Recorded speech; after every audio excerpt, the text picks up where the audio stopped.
I'll pay 3 mana to make 8 mana with Soulbright Flamekin. Then I'll attach Blackblade Reforged to Agatha and activate Ball's Invoker 7 times to deal 28 damage to each opponent.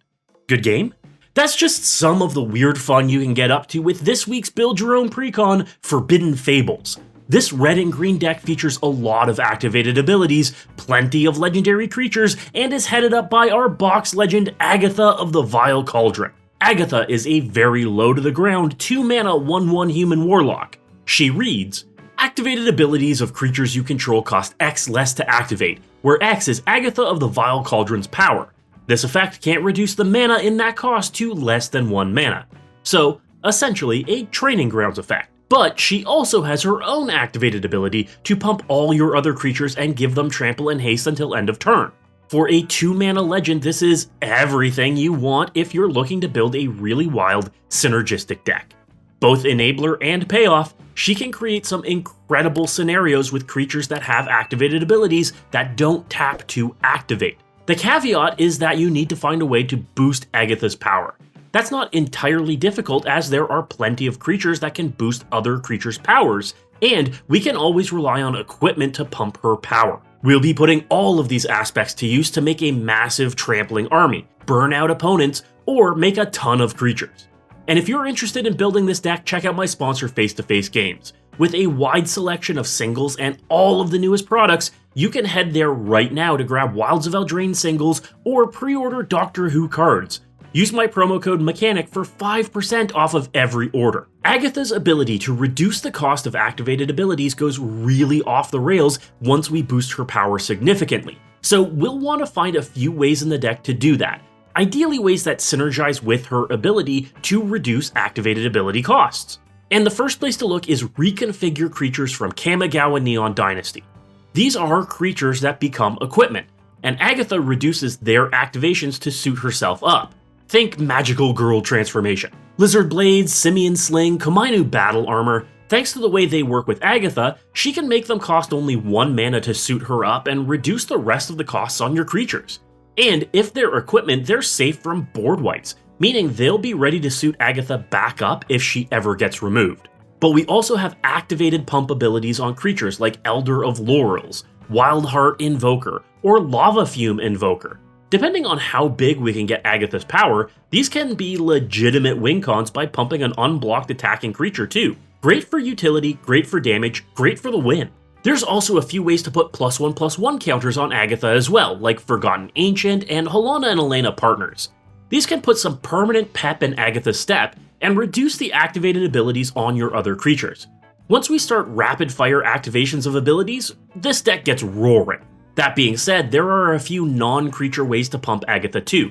Blackblade Reforged, Sword of the Chosen, and Hero's Podium all play into the secondary aspect of legendary creatures in the deck. We've got over 10 legends in the deck, so these effects can be pretty universally strong. But once Agatha's power gets boosted, what are we doing with all of that really broken goodness? Abilities that you can use over and over are the best here, like using Soul of New Phyrexia to make your permanents indestructible every turn for just a single mana, or using Captivating Crew to steal opponents' creatures for just a single red mana over and over again. It's like a mini insurrection every turn. Or how about using Magus of the Candelabra to essentially double your mana every turn? If Agatha's power is greater than the number of lands you control, this ability turns into 1, double your mana.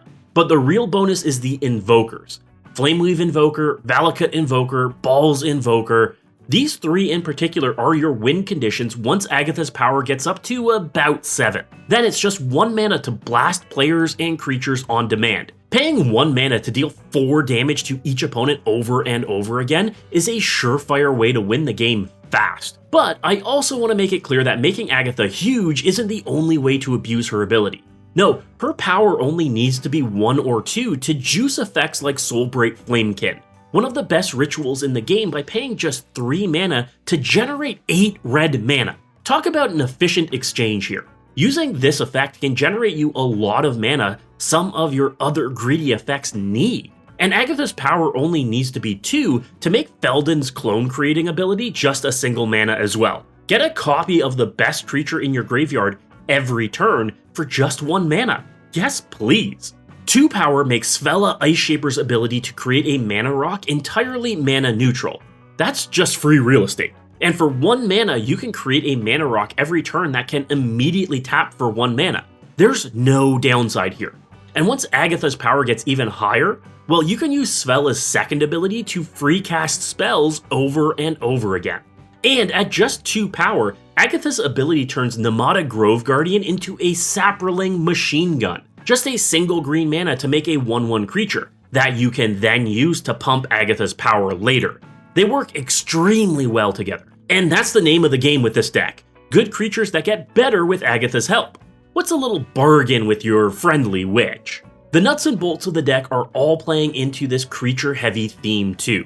Our ramp is on dorks like Elvish Mystic, Goblin and Archomancer, or Ruby Daring Tracker, all synergizing with our activated ability effects.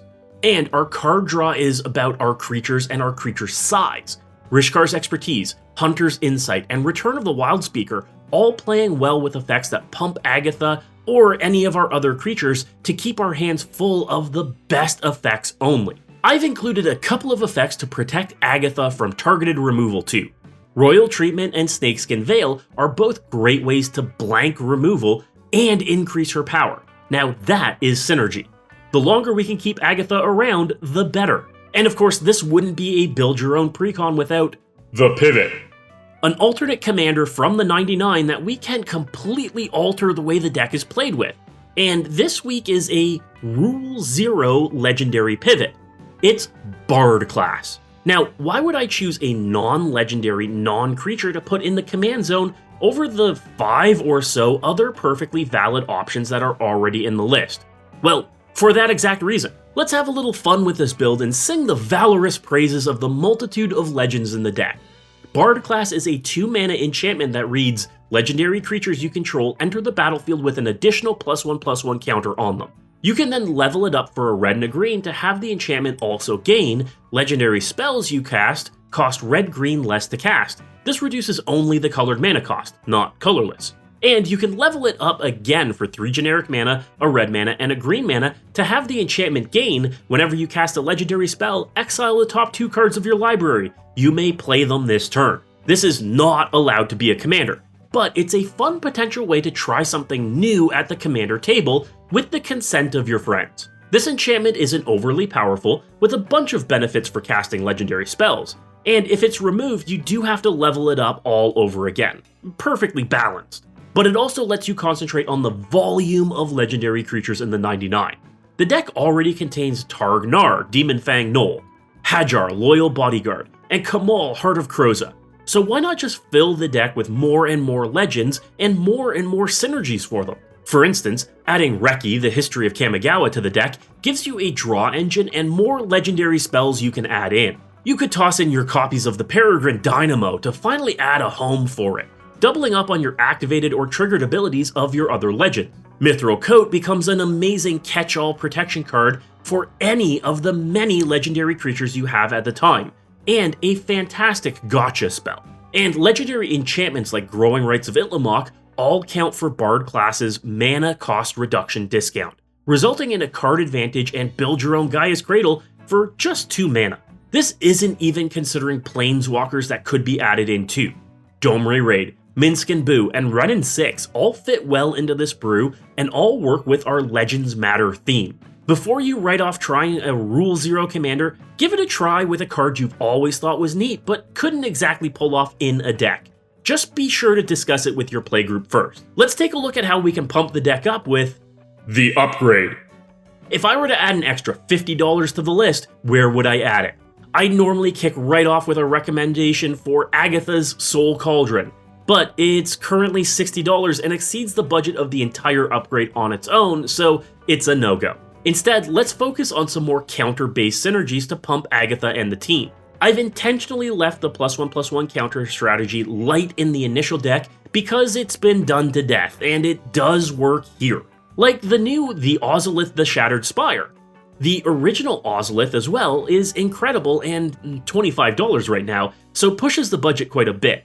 But the Shattered Spire is a great counter generator and is legendary to boot. Kami of Whispered Hopes at $1.50 is another great way to not only boost your +1/+1 counters, but also to make a lot of mana for your other activated abilities. Pumping more than just Agatha works wonders in the deck. Walking Ballista, currently at $17, is also a really great potential win con in the list. Reducing the ability to put new counters on it to just 1 mana with Agatha's ability means you can rapid fire everything on the battlefield. With infinite or near infinite mana, it's a way to nuke all opponents. And speaking of infinite mana, an Umbral Mantle at $5 is a way to turn any mana dork that makes more than 1 mana into an infinite mana engine. Note that the equipment gives the untap ability to the creature, meaning Agatha's ability reduces it. Slap it on that Kami of Whispered Hopes, and you've got an infinite mana engine for all of your win con creatures. Lastly, I'd like to fit a Delighted Halfling in the list too.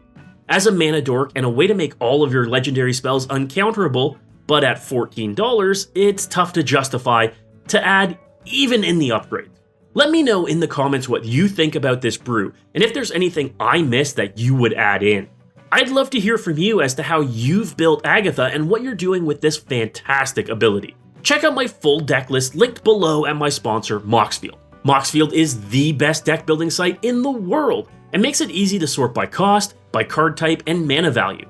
I use it to run test hands to make sure my deck works before presenting them to all of you, and, of course, while you're there, be sure to follow my profile. And while you're here, be sure to check out these other Build Your Own Precon brews. If you were inspired to build a deck today, you have to hit that subscribe button. And, as always folks, good luck and have fun.